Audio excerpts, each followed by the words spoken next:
me provide a disclaimer for this video in telling you that this is essentially an op-ed piece based on a lot of fact and what I know about the current administration. I believe with 95% certainty that if the President of the United States and his administration are going to employ the use of martial law, it will happen as early as April 20th, 2025. If you would like to check my work on this, please see the executive order that was signed by Donald Trump on January 20th, 2025, declaring a national emergency at the southern border of the United States. You are then going to scroll down to section 6, and specifically I want you to look at 6B, but let's talk about the reporting requirement. Section 6A, the reporting requirement says that within 30 days of the date of this proclamation, the Secretary of Defense, please remember that is one Pete Hegseth, shall submit to the President through the Homeland Security Advisor a report outlining all actions taken to fulfill the requirements and objectives of this proclamation. And hold right there for a minute. Within 30 days, this report was due, which means Secretary Hegseth submitted a report already. That date would have been February 19th, 2025. But Section B is where the main concern lies. Within 90 days of the date of this proclamation, again, that would be April 20th, 2025, the Secretary of Defense, Pete Hegseth, and the Secretary of Homeland Security, that would be Kristi Noem, shall submit a joint report to the President about the conditions of the southern border of the United States and any recommendations regarding additional actions that may be necessary to obtain complete operational control of the southern border, including whether to invoke the Insurrection Act of 1807.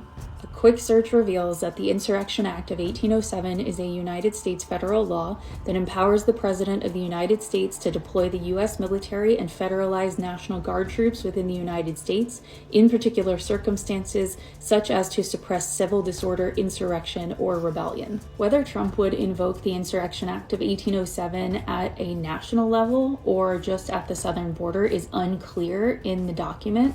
I will say that the deportation effort of illegals has been a nationwide concern and effort, so it would not be surprising to me if this was a nationwide invocation. The last time the Insurrection Act was invoked was in 1992 during the Los Angeles riots. It was also used during the Civil Rights Movement to enforce the desegregation of schools. But what does this look like if it is invoked? Well, once invoked, the President can deploy active duty military personnel or federalized National Guard troops to any area he deems affected. And we would see Army, National Guard, and Air Force units, which include troops, vehicles, helicopters, drones, and specialized units in our towns and cities. There are also cybersecurity units that could be used, and given the technological landscape of today, this would be different than anything we had seen before. Cyber warfare could play a role in disrupting any online communication or coordination related to insurrection efforts. So do not be surprised if this is enacted, if social media goes down completely. If enforced, the Insurrection Act does allow the military to engage in non-lethal force against the United States citizens, things like tear gas, sound cannons, rubber pew-pews, if you will. Last but not least, the Insurrection Act, if invoked, would suspend our First, Fourth, and Fifth Amendment rights, which I'm going to read to you word for word so you understand how serious this would be. First Amendment, Congress shall make no law respecting an establishment of religion or prohibiting the free exercise thereof, or abridging the freedom of speech or of the press, or the right of the people peacefully to assemble and to petition the government for a redress of grievances. And this means that our social media would likely be down or completely infiltrated with government-only information, and we would not necessarily have the right to access any information from the press. Amendment 4, the right of the people to be secure in their persons, houses, papers, and effects against unreasonable searches and seizures shall not be violated, and no warrants shall issue, but upon probable cause, supported by oath or affirmation, and particularly describing the place to be searched, the person or things to be seized.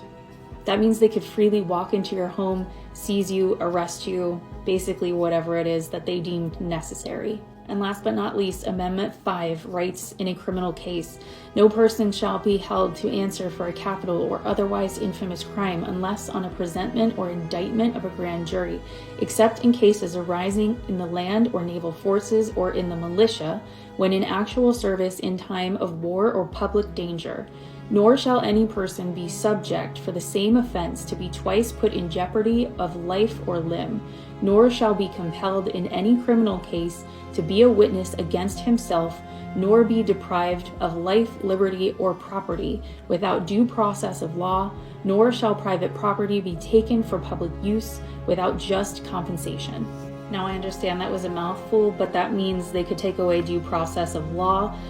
They could also take away eminent domain, which means they could take our private property to use as their own. This is a lot of information to digest. If you've made it this far, thank you.